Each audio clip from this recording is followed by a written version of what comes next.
Bismillah, alhamdulillah, salatu wassalam ala rasulillah. Thank you so much for inviting me to this beautiful center, the Islamic Institute. And thank you for that very generous introduction. I am indeed pure Houstonian, original cowboy. And was born and raised here, spent some of my happiest days in Houston growing up. So the topic today is on the dangers of liberalism. And this is something that I speak about very often. And I think it is a topic that is in urgent need of discussion and intellectual engagement. And what I would like to do for you tonight, inshallah, in about a total of 45 minutes of speaking, is to define for you what liberalism is, because this is a term that many don't understand fully, or they misunderstand what is the definition of liberalism. And then I want to speak to you about its impact in the world today at large, affecting both Muslims and non-Muslims, particularly within the American context.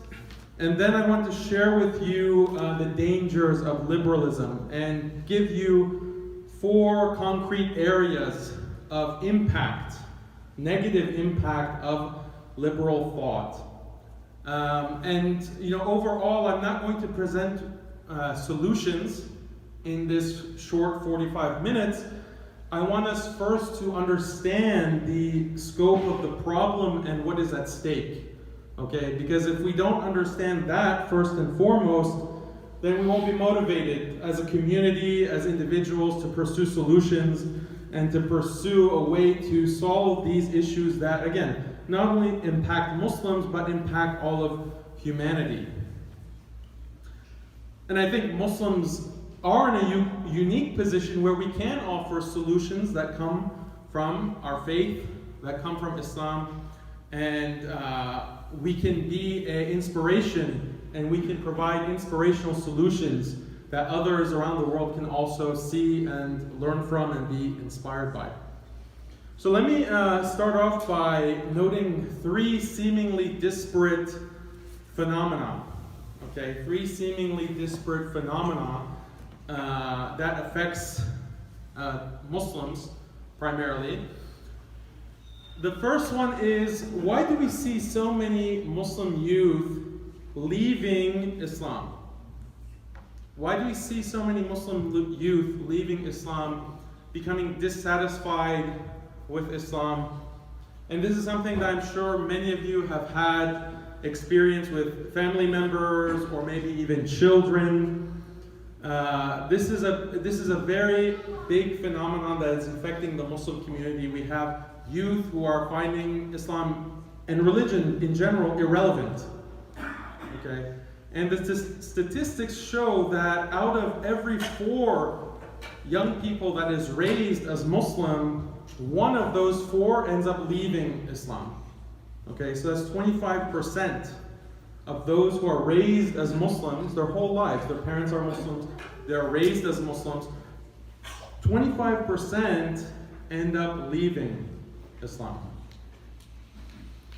So that's one phenomenon that we can take note of. The other one is, look at the Muslim world at large. Okay, just turn on the TV, read the newspaper, and we can see that the whole entirety of the Muslim world is in disarray. There's just chaos.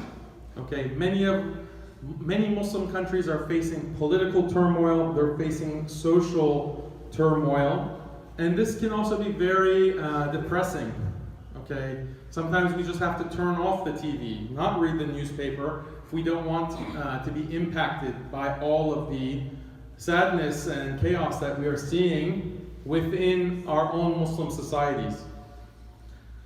So that's the second phenomenon. The third phenomenon is calls for reform. Calls for reforming Islam. Okay, this is something that is featured prominently within such news outlets as the New York Times. Every few months they have an op-ed or an article about how Muslims need to reform their religion, how Islam needs to go through a reformation in the same way that Christianity has experienced a reformation in its history, in its intellectual history. So there are plenty of external calls for reforming Islam, but even internally Muslims are calling for the reform of their religion. And there was a Pew survey that showed that 52% of American Muslims believe that their religion, that traditional Islam, needs to be reformed. Okay, it needs to be changed, updated, brought up to date. 52%, so meaning over half. So these are three phenomena that we might think are separate, but in fact they're all related. They're all united by a single theme, and that is the theme of liberalism. Okay? That is the central paradigm that is underlying these three disparate phenomena. Youth leaving Islam, seeing Islam as irrelevant, the Muslim world being in disarray, and all of these calls and all of this pressure for Muslims to change and reform and evolve Islamic law and the Islamic religion. So my claim to you is that all of these are related by this idea of liberalism, okay, this trend, this liberal philosophy. Okay, so as Muslims, if we want to address these issues, what is at the core of these issues? Okay, what is at the core of that? And that's liberalism. So if I tell someone, and I speak on liberalism very often, and sometimes Muslims will question, well, this is not really an important topic.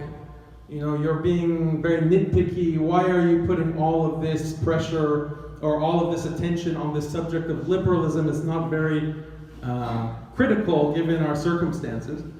And whenever I get this, I'm shocked, I'm surprised. Okay, do you not see that liberalism, in fact, is underlying all of these problems?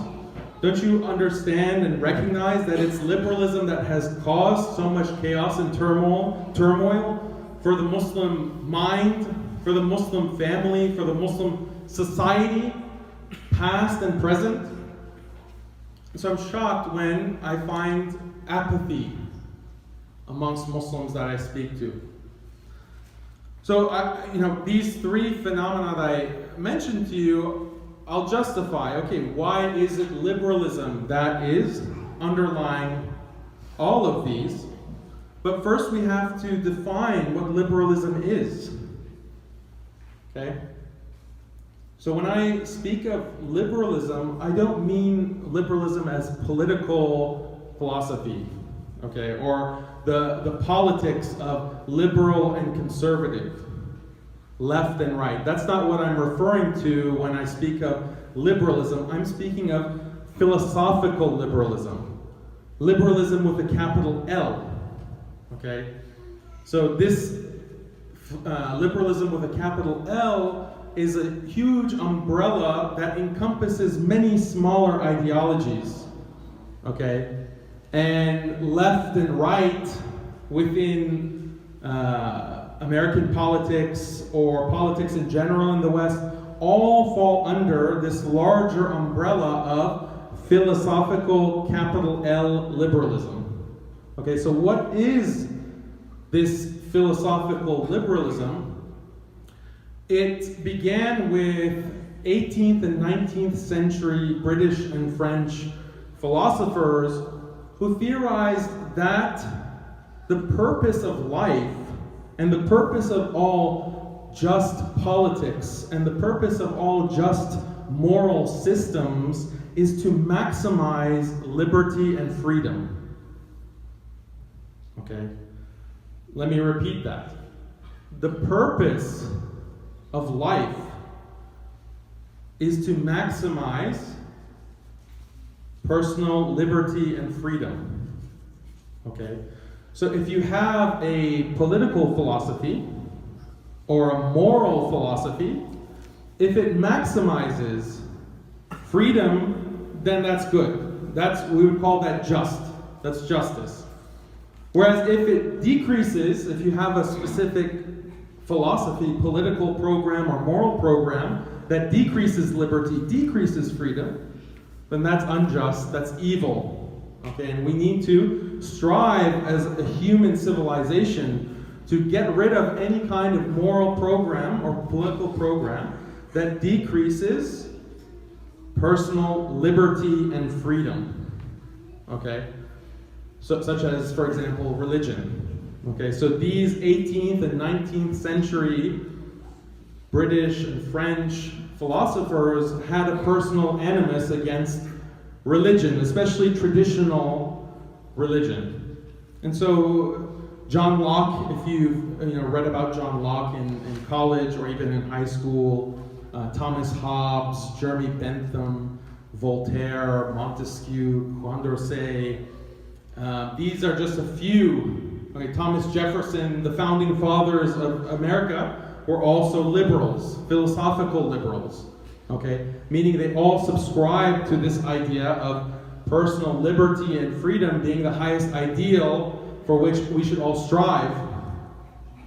And if you look at this history, okay, of philosophical liberalism, so many different Western ideologies fall within that larger umbrella. So if you ask, for example, the left in American politics whether personal liberty and freedom is a high ideal that we should all should strive for and that government should facilitate, Democrats will say yes, of course.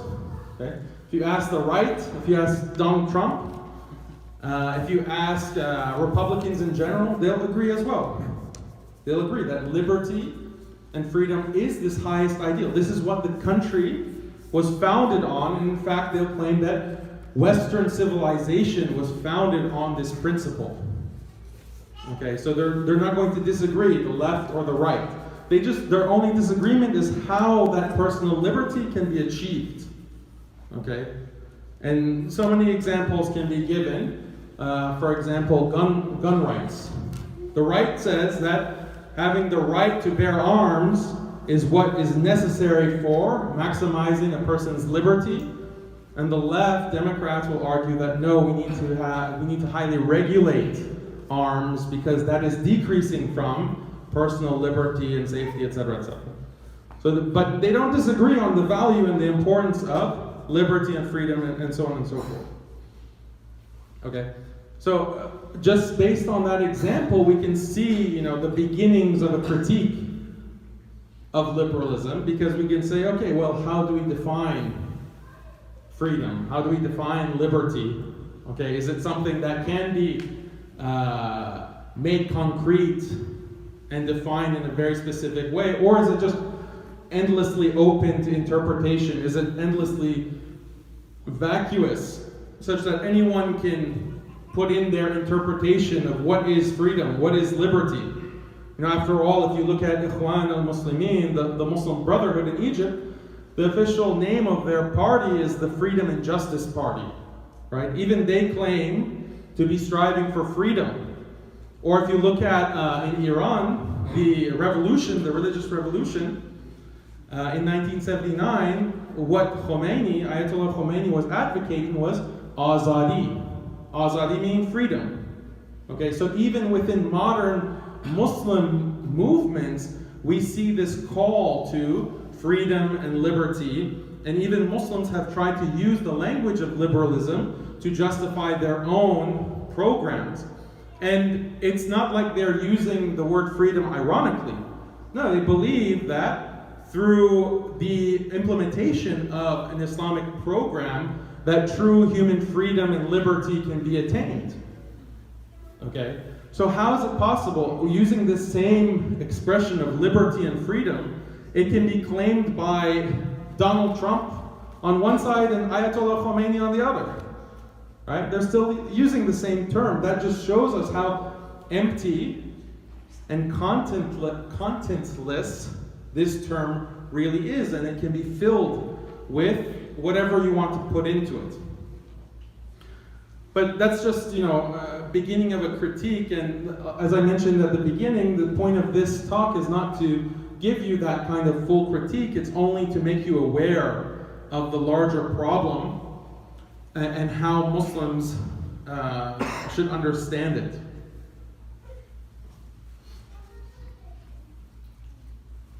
So let's look at what liberalism has brought the world. And I think we are in a particular historical moment within American history to really reflect on the situation that is before us. Because if you look at within liberalism, I mentioned it's a larger umbrella, but within that umbrella comes economic ideologies, okay, such as neoliberal free market capitalism. Okay, that is a liberal ideology. Even libertarianism, socialism falls under that. You find different political programs that fall under liberalism, social theories, and even theories of sexual morality. Okay, so when we look at the world around us, within this particular historical moment, what has liberalism brought the world? Okay, what has liberalism brought humanity? On the economic front, free market capitalism, okay, look at the state of income inequality.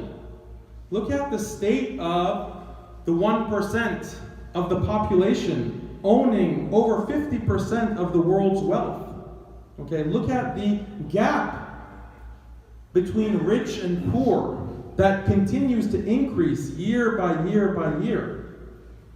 Okay, so this is on the economic front. We see over 40% of Americans now are either at or below the poverty line. Okay, poverty, it continues to increase. Homelessness, hunger continues to increase. Okay,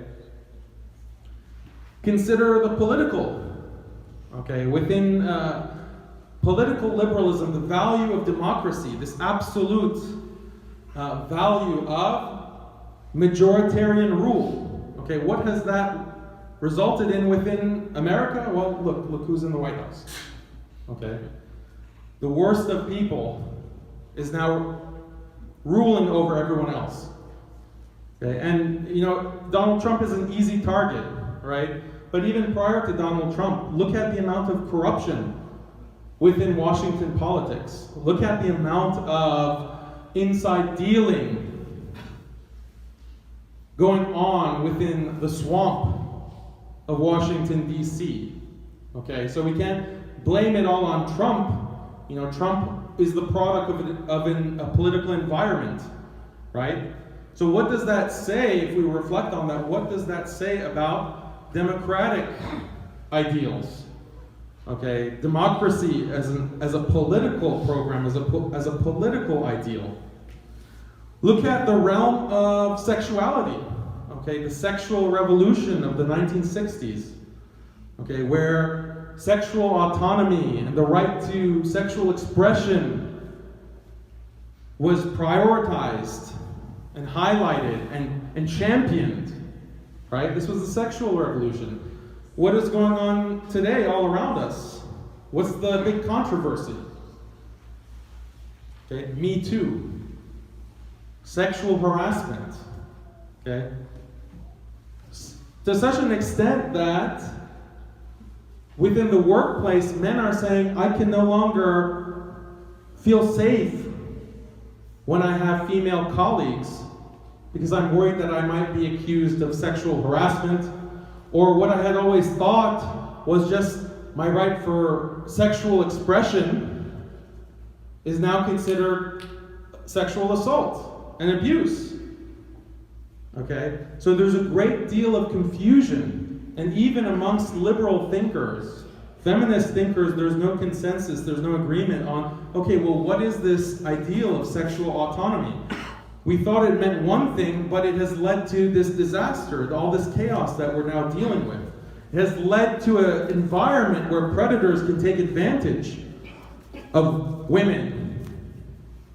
Okay, so clearly there is something wrong with this liberal ideal as far as sexual morality is concerned. So that's economic, political, sexual. How about social? What is the social impact of liberalism? The idea is, the liberal ideal is that people need to be free to express their identities and to pursue their identities. What do we see today? We see the rise of neo-Nazism. We see the rise of white supremacists who are saying that, well, if you can be black and you can be Italian, or you can be Native American, or you can be Indian, and you can pursue your identity and celebrate your identity, well, why not I as a white man? Why can't I celebrate my heritage, my European heritage? Okay? And so this is how they justify their, white supremacy. If you listen to someone like Robert Spencer, okay, as a white supremacist who's gotten national attention, he goes on CNN or Fox News and he advocates white supremacy on the basis of identity politics. And he says, and he invokes the language of liberalism, the ideology of liberalism. He says, well, I thought this was a free country. I thought this was a place where I could express and pursue my identity freely. Why is society reacting in this negative way and trying to suppress white identity? Okay, so we see this kind of social chaos, right? Even on the realm of gender, okay, you have parents who are not going to, on the birth certificate of their newborn children, put male or female, right? Because they don't want to impose a gender identity on their newborn child. Okay, because, well, what is gender? Okay, how can you decide what is gender? This is all a social construction that people have invented to restrict people's free choice. Okay? Again, free choice, personal liberty, personal autonomy. This is the vocabulary that has led to all of these trends, where even a newborn's gender is not being assigned, is not being noted, recognized, and put on a birth certificate because of a transgender ideology that has now is becoming increasingly accepted and promoted and even celebrated. So economic, political, sexual, and social, on all of these fronts we can see the fruits of liberalism and we can see the impact. And by all accounts, liberalism is a failed project. And more people are recognizing this. It's certainly has been recognized to differing extents within academia. And you have non-Muslim academics within anthropology, intellectual history, sociology, who have written and critiqued liberalism from all different angles, but now it's starting to trickle within mainstream discourse. And you have op-eds within the New York Times with titles like, "Is this the end of liberalism?" And "Is this the end of the liberal project?" There's a lot of doubt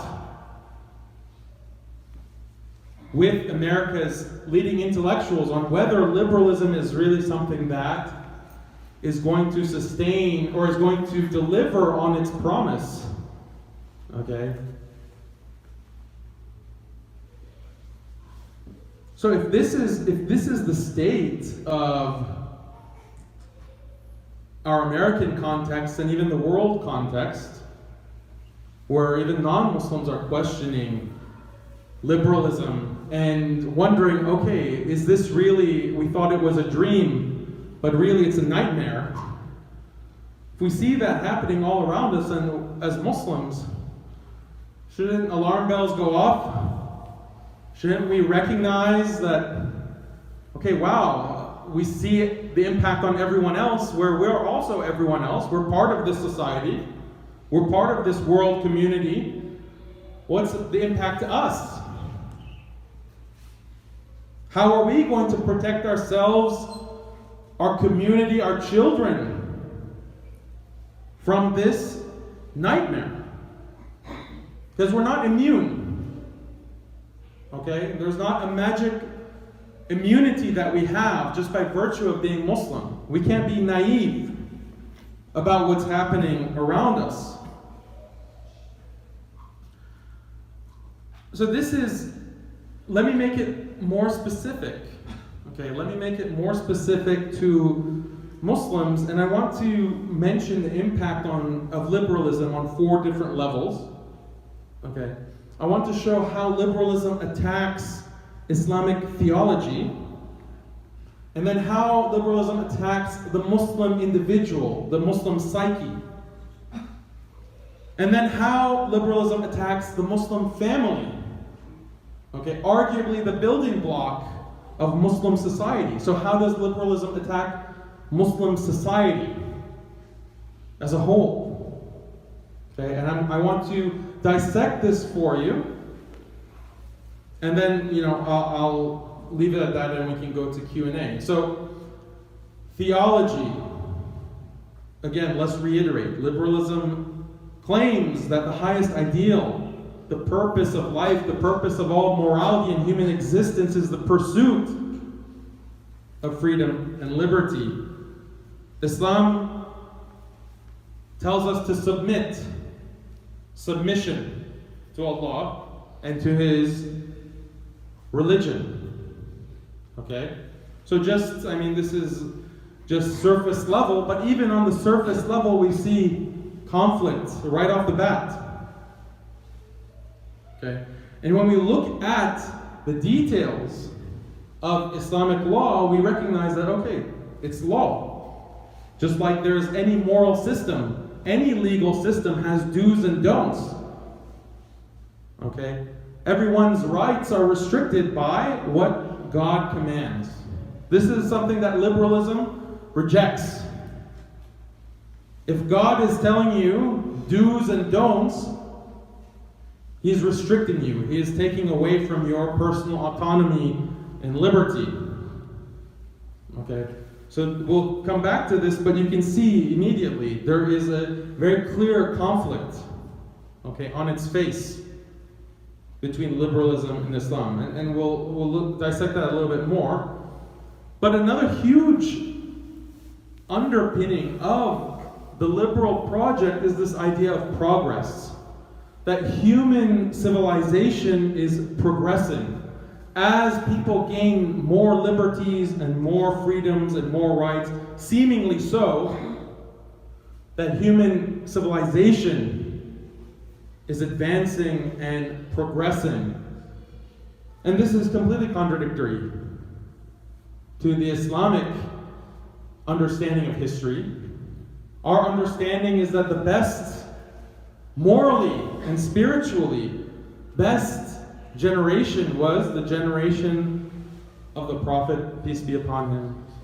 And then after that, and humanity is on this continuous moral regress until the end of times, until the day of judgment. And so Islamic eschatology says that humanity towards the end of time will be much worse than it was at the time of the Prophet's generation, peace be upon him and his companions. So this liberal understanding of progress and human civilization morally advancing is contradicted by Islam's understanding of human history and human civilization on moral and spiritual levels. Okay? Because from a liberal perspective, someone who has adopted this progressive understanding of the trajectory of humankind would say that no, we understand a modern person today is much more morally sophisticated and advanced in knowing what's right and wrong than someone who lived 100 years ago, 200 years ago, 1,000 years ago, and definitely 1,400 years ago. Those were the Dark Ages. Okay, those were medieval times. We've advanced. Humanity has gone to a different dimension, a different realm of moral sophistication. Okay, so this is the liberal progressive challenge to Islam's theology. Okay, very clear, direct conflict. Okay, that requires, that demands a response from Muslims. So liberalism attacks Islamic theology. Liberalism attacks the Muslim psyche. Okay, and this is another common trope within some of these news outlets like the New York Times or Washington Post or the Atlantic, where they'll publish a personal account from a Muslim, and this Muslim has discovered newfound freedom and feels so unburdened by leaving, the stricter tenets of Islamic belief and practice. Maybe it's a she's, discarded the veil. She's realized that she doesn't need prayer 5 times a day, fasting, to be a good person. You don't need these things to be a good person. Okay? Anything that religion requires is at most optional, and typically it's a burden. Okay, so if we want to be Muslim and not abide by Islamic law, that's perfectly fine, as long as you're a good person, right? And what's defined as being a good person is usually, always in accordance with Western cultural norms, right? Okay, so one article I remember from a few years ago that was interesting was titled Practicing Islam in Short Shorts. Okay, it was written by a Muslim sister, practicing Islam in short shorts, meaning that, and within this article she describes how, she used to wear the hijab, she used to, avoid dating and things like this, but now she's realized that those are just, relics of a religious past that she doesn't have to abide by to be a good person. She still considers herself Muslim, but sometimes she might do drugs, drink, alcohol, go have many relationships, serial monogamy with the opposite sex outside of marriage. Doesn't really have much connection with her parents, right? Her parents are backwards. They don't accept her for who she is, her newfound identity. Okay, because religion is just a burden.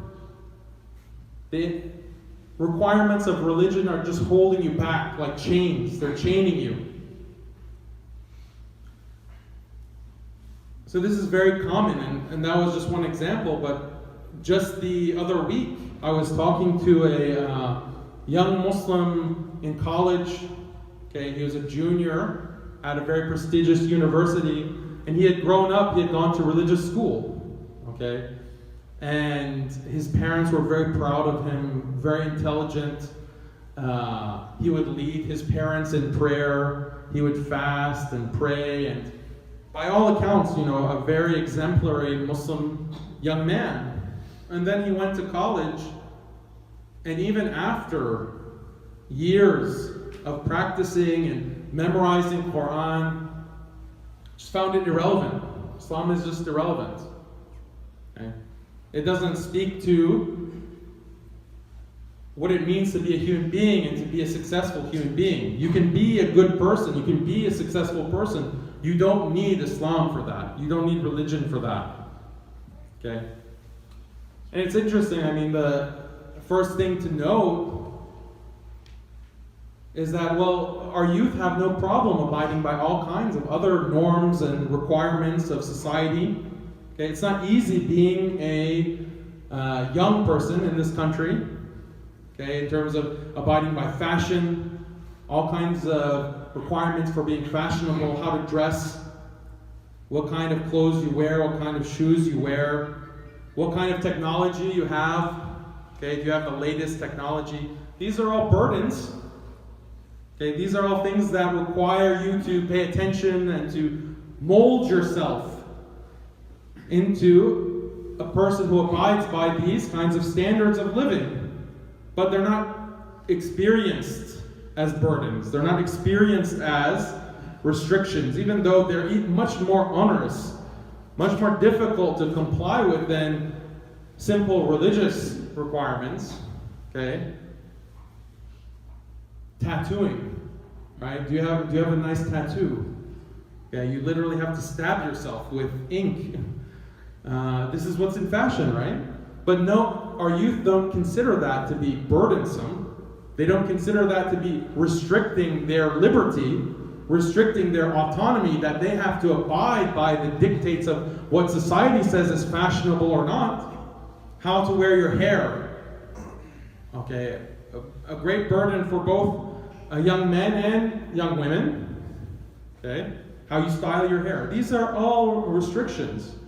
Okay, and we could go on and on and on, but these are not experienced as chains. But when it comes to religion, liberalism conditions the Muslim mind, conditions the Christian mind, conditions the Jewish mind, conditions the religious mind to experience all of these religious requirements as burdensome, but ignore everything else, ignore all the other restrictions and dictates of culture as burdens. Okay, so this is something that we need to recognize so that we can critique properly. So this is how liberalism attacks the Muslim psyche. Liberalism makes us view religion as a burden, as a restriction on our free choice. Okay? When in fact all cultures, even the liberal ones, restrict. Liberalism also attacks the Muslim family. Liberalism attacks family in general. Okay? Because when it comes to family, that's another set of burdens. A husband has responsibilities towards his wife. A wife has responsibilities towards her husband. A child has responsibility towards his parents. Parents have responsibility towards their children. Okay? Extended family. These are all kinship rights. Okay, that within Islam especially, we have to maintain the rights of the family. Okay? These are burdens. Liberalism tells us that these are things that we need to discard. Okay? Forget about your family. Your family, there's even this cliche of, oh, how terrible it is, within the average American. Oh, I have to go home for the holidays. I have to deal with these people that I hate. I wish I had nothing to do with them. I hate my mom. I hate my dad. Marriage is dissolving. People are not getting married. Okay? If they get married, maybe, late into their 30s, average age of marriage keeps going up year after year. Okay? Why bother with marriage? Okay? I want my personal freedom. I don't want to be chained. I don't want to be held back. Okay? I can just go do what I want. Birth rate has plummeted. Okay, the birth rate is so low that the population is decreasing within certain Muslim countries or certain European countries. Okay, the birth rate is so low that it's not even enough to sustain a steady population. The population is decreasing. No one wants to have kids. Why? It's a burden, it's a responsibility. Okay? It's holding us back from experiencing true our dreams, right? Our personal, individual dreams. Okay? So this is why we see society atomizing. We're a society of individuals. And you look at Japan, okay, there was a very interesting expose within the New York Times again on Japanese society, which has also been affected by capitalistic liberalism, and their traditional society has been completely transformed in the past few generations. Within Japan, it's very lonely. You have elderly individuals who are just dying within their small apartments. In Tokyo, for example, they're dying and no one even realizes that they're dead. that they've died. They don't have any family. They don't have any children who will come and check on them. And the only way that people find out that they've died is because the stench of the dead body disturbs the neighbors in the neighboring flat. Okay? And there's even a cottage industry of cleaners who specialize in cleaning out apartments from these lonely, dead Japanese men and women. Okay?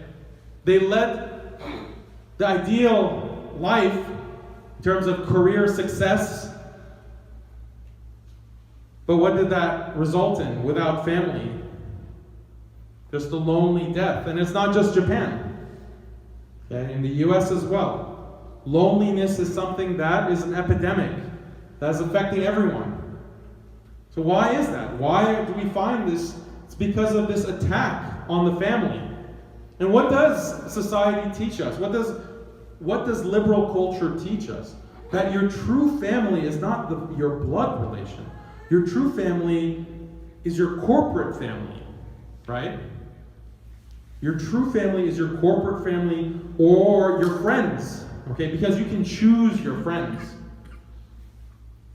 This is the message that's constantly hammered home in TV, movies, culture at large. What about the TV show Friends?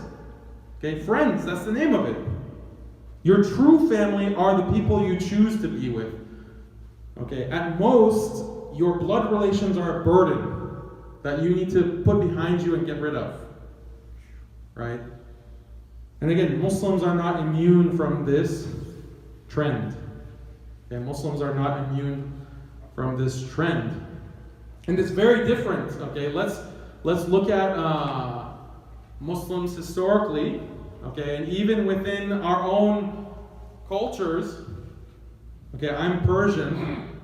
Okay, Persian culture, Turkish culture, Indian, Pakistani culture, Bangladeshi culture. Okay, you are in context of a large extended family.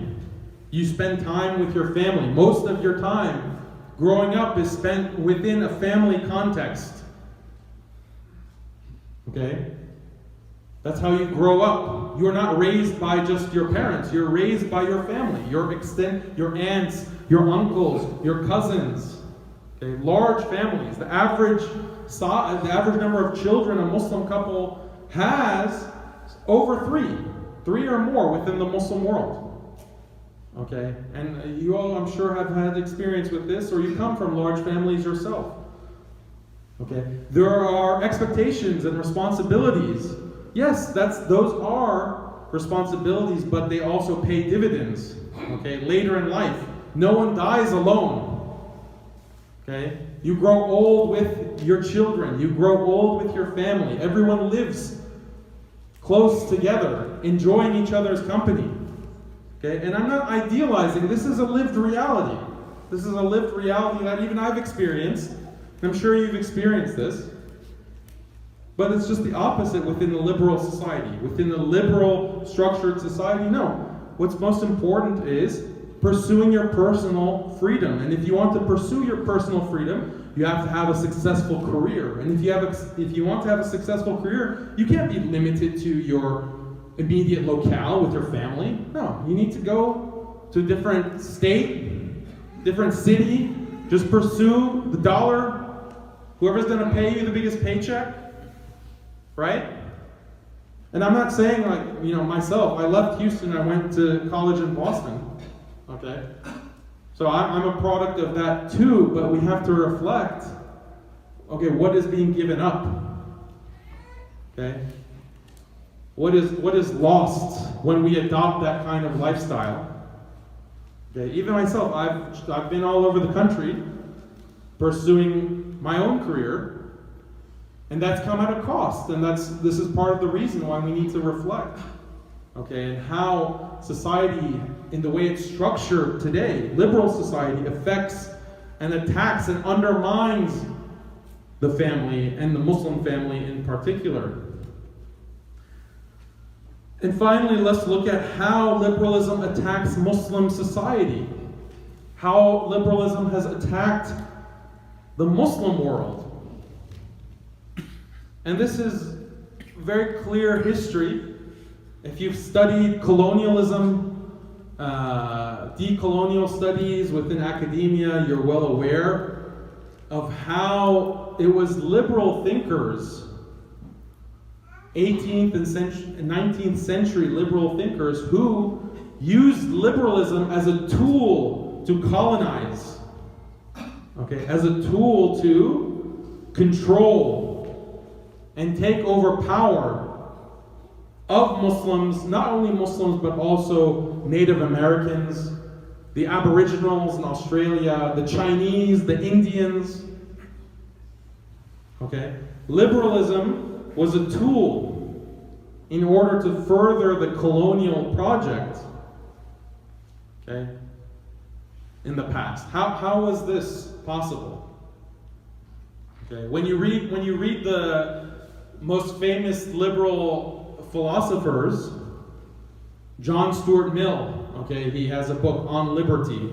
Okay, John Stuart Mill says very explicitly that liberalism, okay, the highest ideal is the pursuit of liberty, okay, but not the entire world, okay, other than the white race, other than the European race. People don't have the mental capacity to understand the value of liberty. Okay? People around the world do not have the intelligence to recognize, to get past their cultural and religious baggage. They're not smart enough. They're not as smart as the white man. Okay? So we need to impose liberalism. Okay? We need to impose liberalism upon them by force.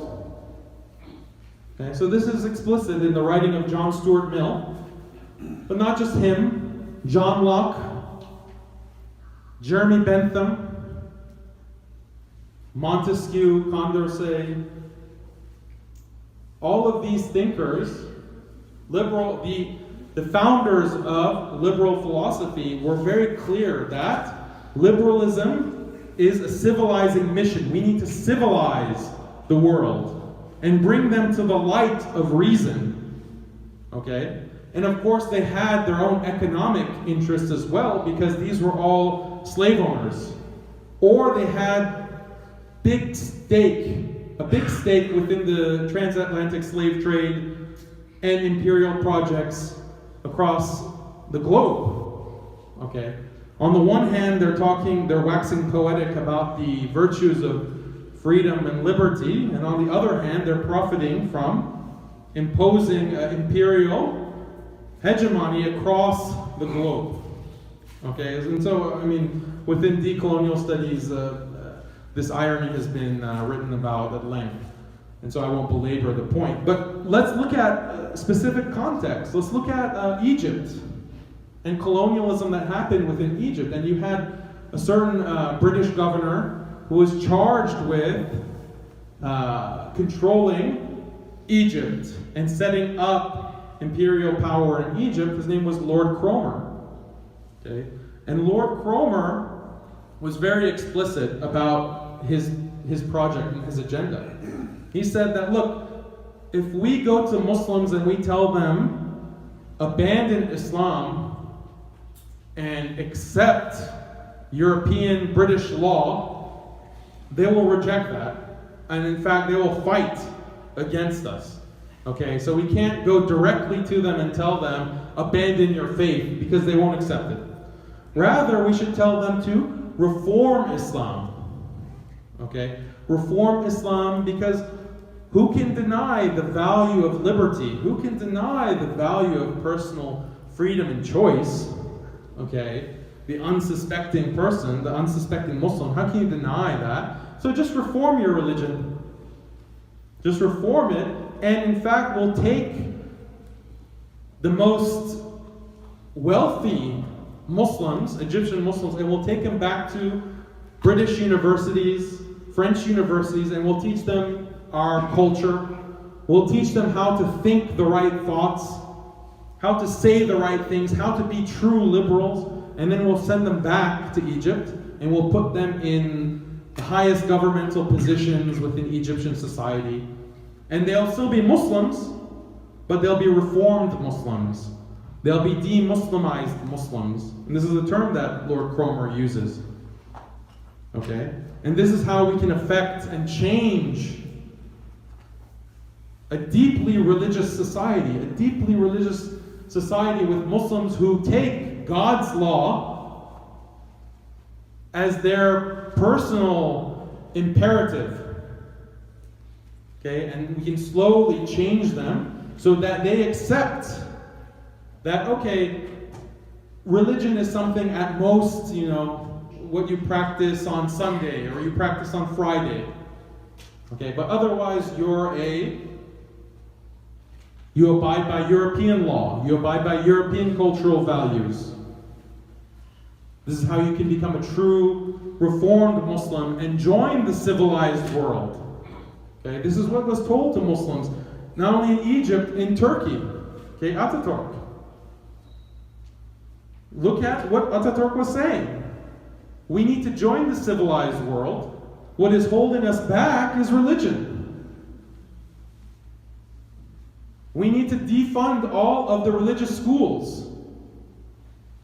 We need to defund the religious schools. We need to take all of the religious teachers out of their high positions within the university system. We need to defund the awqaf, the waqf. And what is the result of this? What will happen to a society? What will happen to generation after generation once this has occurred? It's very clear. Okay? This is how liberalism, in no uncertain terms, attacks Muslim society. Okay? So, so much can be said about this. So this is an important point. One could say, oh, well, this was the past. Okay? It happened, now we know better. But no, this continues. This project continues to this day. Because go back to Egypt. Who is in charge? Okay, who has been empowered? Who has been backed? Sisi now, before him, Hosni Mubarak. Okay, a whole series of secular dictators that have been propped up. Why?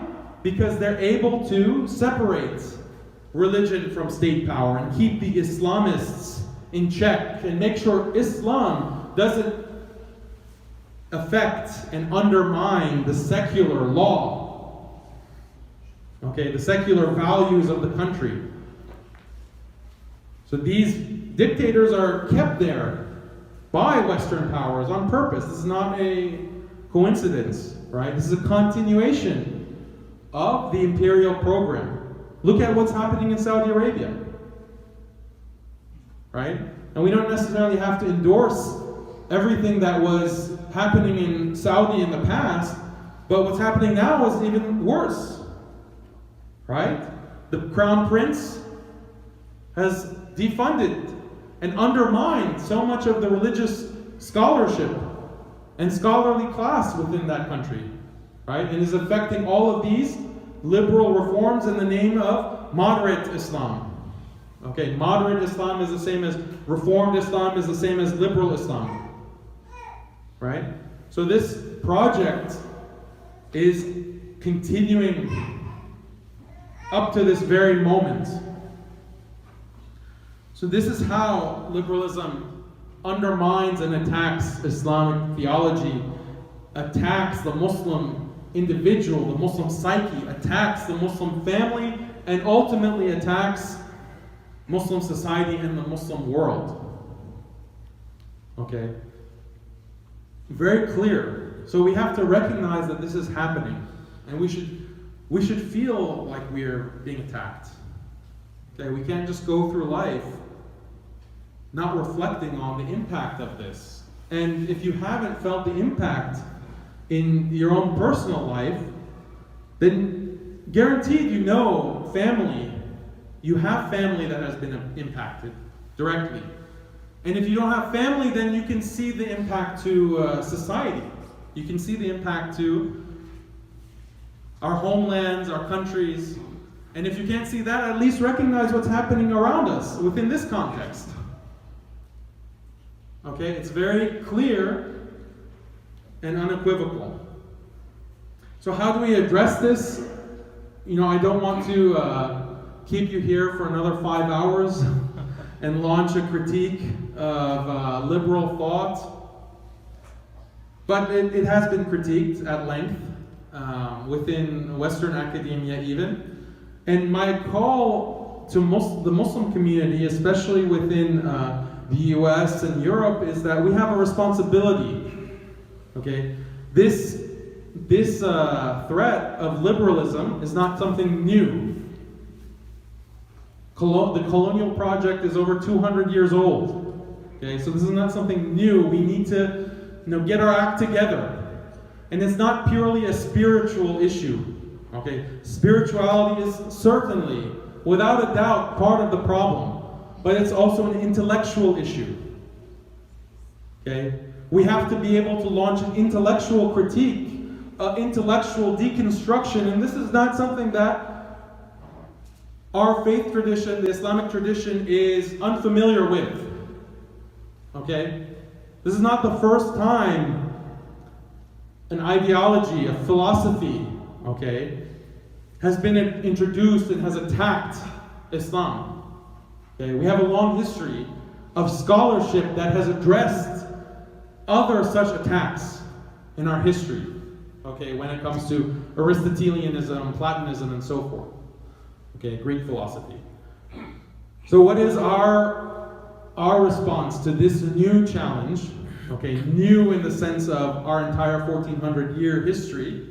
Okay, but it's something that we need to get our act together. We need to dedicate resources. Okay, where are the resources dedicated to this in the Muslim community? Okay, are we funding people who are able to launch their critiques and deconstructions? Are we creating institutions and schools that are creating curricula that can systematically, okay, not reactionary, okay? I'm not interested in being reactionary. We need deep, profound critiques, and we can do that. We have the intellectual resources at our disposal. We have the intellectual tradition of Islam at our disposal. We can do great things intellectually on this issue. Okay, but it's just a matter of recognizing the problem. First and foremost, recognizing the problem, and then we can address it, inshallah. So with that, I'll conclude. سبحان ربك رب العزة عما يصفون وسلام على المرسلين والحمد لله رب العالمين.